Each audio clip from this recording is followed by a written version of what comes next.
ప్రియమైన వీక్షకులారా, ఇది యుద్ధం కాదు, ఇది ధర్మ యుద్ధం. కురుక్షేత్రం అనే నేలపై అక్షోహిణి సేనలు నిలబడ్డాయి. రెండు పక్షాలు, ఒకటి పాండవుల ధర్మానికి, మరొకటి కౌరవుల అహంకారానికి. ఆకాశంలో గరుడపక్షి కేకలు వినిపిస్తున్నాయి, భూమి తల తిప్పుకున్నట్టు ఉంది. ధర్మం కూడా ఈ యుద్ధాన్ని ఎదురుచూస్తోంది. పాండవుల శిబిరంలో ఓ నిశ్శబ్ద గంభీరత. యుధిష్ఠిరుడు ధర్మస్వరూపంగా నిలిచాడు. భీముడు తన గదతో యుద్ధానికి సిద్ధంగా ఉన్నాడు.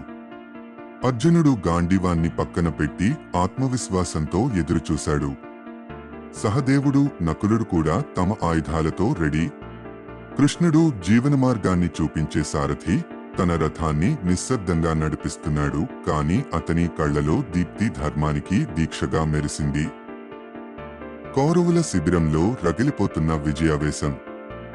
దుర్యోధనుడు గర్వంగా నిలిచి ధైర్యంతో పోరాటానికి సిద్ధం.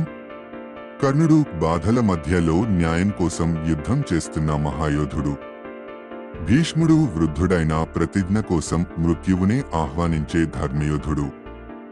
ద్రోణుడు విద్యలో అగ్రగామి అయిన కర్తవ్య ధర్మంలో తడబడిన గురువు.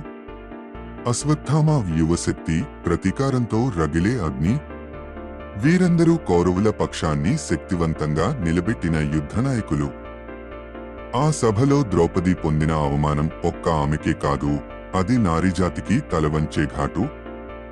ఆమె కన్నీళ్లలో మంటలున్నాయి, ఆమె మాటల్లో ధిక్కారానికి ధ్వని ఉంది.